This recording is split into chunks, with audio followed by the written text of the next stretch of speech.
প্রকৃতিতে হালকা বাতাস বইছে। বৃষ্টি এখন অনেকটাই কমে এসেছে। গায়ের কাছে জমে থাকা পানির ফোঁটাগুলো বাইরের হালকা আলোয় মুক্তোর মতো জ্বলজ্বল করছে। বৃষ্টির সেই চিরচেনা রিমঝিম শব্দটা এখন কেবলই মৃদু একটা পটভূমি, যা গাড়ির ভেতরের এই গভীর নীরবতাকে আরও বেশি ভারী করে তুলেছে। সময় যেন থমকে গেছে সেই একটা মুহূর্তেই। এরিসের অপলক দৃষ্টির সামনে ঈশানীর ওই নীলরঙা চোখ দুটো এক শান্ত অতল মহাসমুদ্র, যেখানে কোনো ঢেউ নেই, কিন্তু এক তীব্র আকর্ষণে হারিয়ে যাওয়ার মতো গভীরতা আছে।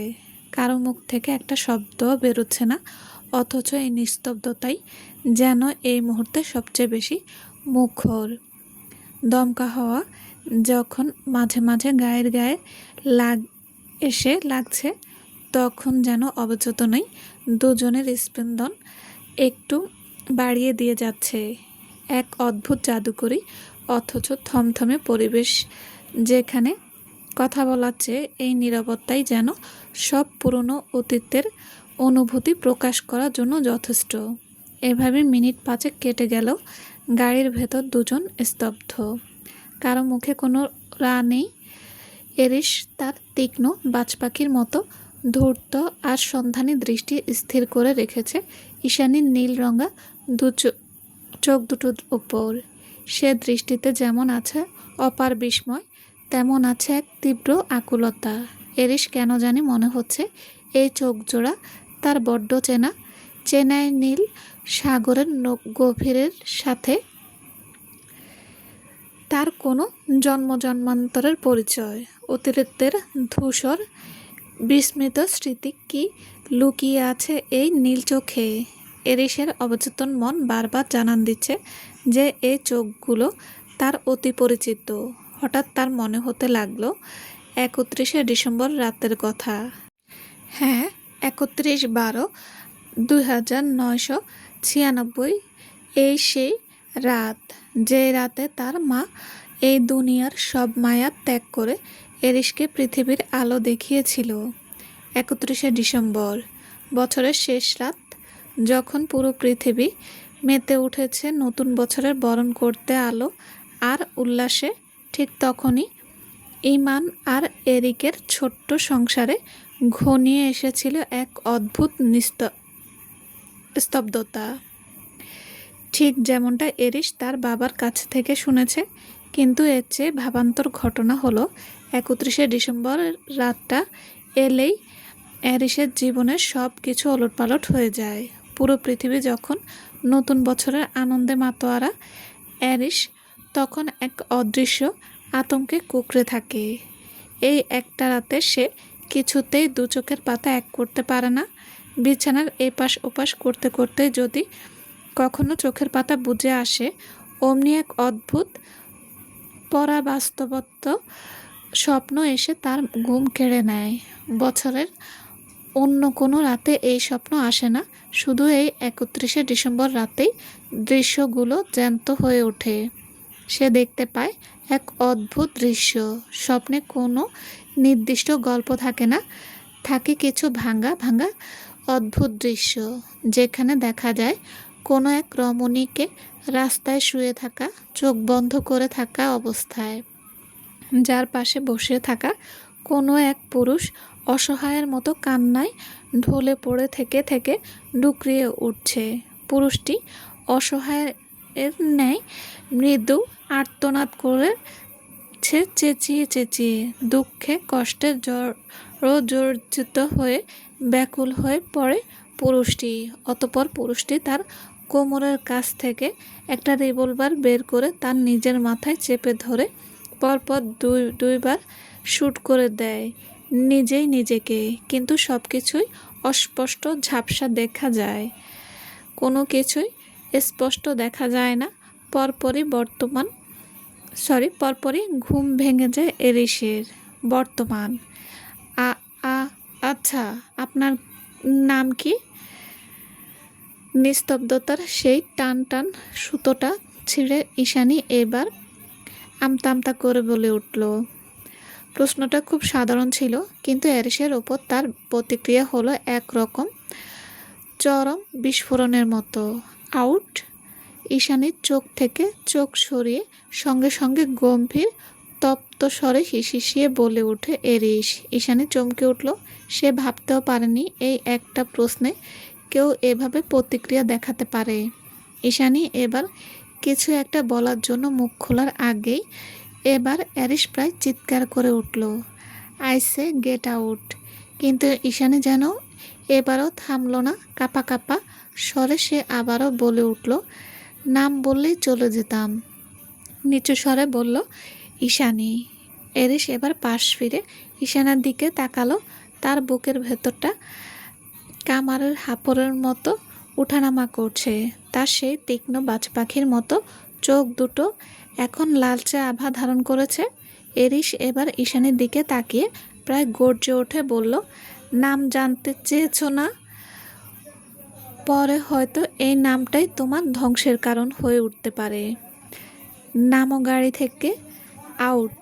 ঈশানী আর এক মুহূর্ত দাঁড়ালো না। সে গাড়ির দরজা খুলে নেমে এলো। কালো গাড়িটি এবার এক ঝটকায় ধুলো উড়িয়ে অন্ধকারে মিলিয়ে গেল। রাস্তার পাশে দাঁড়িয়ে ঈশানী এখনও তাকিয়ে রইল কালো গাড়িটির যাওয়ার পানে। অতঃপর আপন মনে ঈশানী বিড়বিড়িতে লাগলো, যদি তাকদীরে থাকে তাহলে আমাদের আবারও দেখা হবে। আর যদি না থাকে। এরপর একটু মিষ্টি হাসি রেখা ঠোঁটে এনে ঈশানী আবারও বলে ওঠে, পৃথিবীর যে প্রান্তেই গিয়েই লুকান না কেন আমি আপনার অস্তিত্ব ঠিক খুঁজে বের করব। বলে বাড়ির দিকে হাঁটা ধরল ঈশানী। কিছুদিন পর, তখন রাত প্রায় 10টা নাগাদ। প্রকৃতিতে হালকা বাতাস বইছে, ঝিরে ঝিরে বৃষ্টি পড়ছে। চট্টগ্রামের জিওসি মোড়ের একটা গলি ঘেঁষে দাঁড়িয়ে থাকা ছোট্ট coffee shop caffeine and comfort এর চারপাশটা তখন অনেকটাই নিঝুম হয়ে এসেছে। ঠিক সেই সময় কফি শপের সামনে নিয়ন আলোর ঠিক নিচে এসে ব্রেক কষল একটা কুচকুচে কালো সেডান গাড়ি। গাড়িটির কোনো তাড়া ছিল না। ইঞ্জিনের মৃদু শব্দ, একটা গুঞ্জন কিছুক্ষণ শোনা গেল, তারপর সেটাও বন্ধ হয়ে গেল। কিন্তু হেডলাইট দুটো নিভল না। হালকা ঝিরে ঝিরে বৃষ্টির ফোঁটার ভেতর দিয়ে সেই আলো গিয়ে পড়ল কফি শপের কাচের দরজায়। গাড়ির ভেতরে বসে থাকা কালো হুডি পরিহিত লোকটা বারবার বাইরের দৃষ্টি তাক করছে কিছুক্ষণ পর পর, যেন সে কোনো কিছুর একটা হদিস করছে। ক্ষণে ক্ষণে তার তীক্ষ্ণ চোখ দুটো বাজ পাখির মতো এদিক ওদিক স্ক্যান করছিল। রাস্তায় কোনো পথচারী, ক্যাফের কাচের ওপাশে বসা কোনো কাস্টমার কিংবা গলির মোড়ে দাঁড়িয়ে থাকা কোনো রিক্সা চালক, কোনো কিছুই তার সেই ক্ষুব্ধ দৃষ্টি এড়াতে পারছিল না। সে যেন একটা নির্দিষ্ট কিছুর হদিস করছিল ক্ষণে ক্ষণে। এবার লোকটা প্রচণ্ড অস্থির হয়ে পড়ল। গত আধা ঘন্টা ধরে সে গাড়ির জানালা দিয়ে বারবার বাইরে তীক্ষ্ণ দৃষ্টিতে তাকাচ্ছিল। ঘড়ির কাঁটা যত এগুচ্ছে তার ভেতরে উত্তেজনা যেন ততই বাড়ছে। এক পর্যায়ে সে চরম অধৈর্য হয়ে পড়ল। গাড়ির ভেতরে থাকা গুমোট ভাব আর তর সইছিল না তার। সে এবার জানালার কাজটা একেবারে নিচে নামিয়ে দিল এবং কোনোটা দরজার ঠেকিয়ে ঘাড় উঁচিয়ে রাস্তার পাশে থাকা কফি শপের কাচের দরজার দিকে তাকিয়ে রইল। তার চোখ দুটো যেন শিকারি বাজ পাখির মতো কিছু একটা খুঁজছিল। ঠিক এই সময়ই কফি শপের সামনের ফুটপাত ধরে একটা মেয়ে অনবরত পায়চারি করতে দেখা গেল। মেয়েটির পরনে সাধারণ একটা কুর্তি, কাঁধে ঝোলানো একটা সাইড ব্যাগ। সে কফি শপের কাচের দেওয়ালের এপাশ থেকে ওপাশ হেঁটে যাচ্ছে, আবার ফিরে আসছে। পরপর বাঁ হাতে থাকা হাত ঘড়িটিতে নজর বুলাচ্ছে বারবার। কালো হুডি পরিহিত লোকটা যেন এবার আরও চরম বিরক্ত হলো। এরই মাঝে রাস্তার ওপাশ থেকে একটা ছেলে ছুটে এসে মেয়েটির দুহাতে জাপটে জড়িয়ে ধরে ঠান্ডাও ও প্রেমময় স্বরে বলে ওঠে, সরি প্রেম আমার, এতক্ষণ ধরে ওয়েট করিয়েছি তোমায়। কথাটা বলে ছেলেটা মেয়েটির হাত ধরে কফি শপের ভেতরে যেতে লাগলো। এরিস এতক্ষণ গাড়ির সামনের কাচের দিকে দৃষ্টি তাক করে রেখেছিল, কিন্তু আচমকা এবার তার ঘোর কাটল রাস্তার পাশে এক অপরিচিত ছেলের মুখে অদ্ভুত এক মাদকতাময় উচ্চারিত দুটো শব্দে, প্রেম আমার। শব্দ দুটো যেন এরিসের বুকের ভেতর এসে তীরের মতো বিঁধল। সে সঙ্গে সঙ্গে ঘাড় ঘুরিয়ে পাশ ফিরে তাকালো, কিন্তু এতক্ষণে দেরি হয়ে গেছে। ছেলেটি পরম মমতায় মেয়েটির হাত ধরে কফি শপের ভেতরে ঢুকে পড়ল। কফি শপের কাচের দরজার ওপাশে থাকা নিয়ন আলোয় তাদের অবয়বটা মুহূর্তেই আবছা হয়ে গেল। প্রেম আমার শব্দ দুটি বাতাসের সাথে মিলিয়ে যাওয়ার আগেই আবার আচমকা এরিসের মাথায় অদ্ভুত একটা শিহরণী দিয়ে উঠল, একটা তীব্র বিদ্যুৎ তরঙ্গের মতো। সেই শিহরণীটা তার মেরুদণ্ড বেয়ে নেমে গেল পায়ের নখ পর্যন্ত। শূন্য চেয়ে থাকা চোখ দুটো আচমকা চঞ্চল হয়ে উঠল। সে সঙ্গে সঙ্গে শক্ত করে গাড়ির স্টিয়ারিংয়ের হুইলটা চেপে ধরল।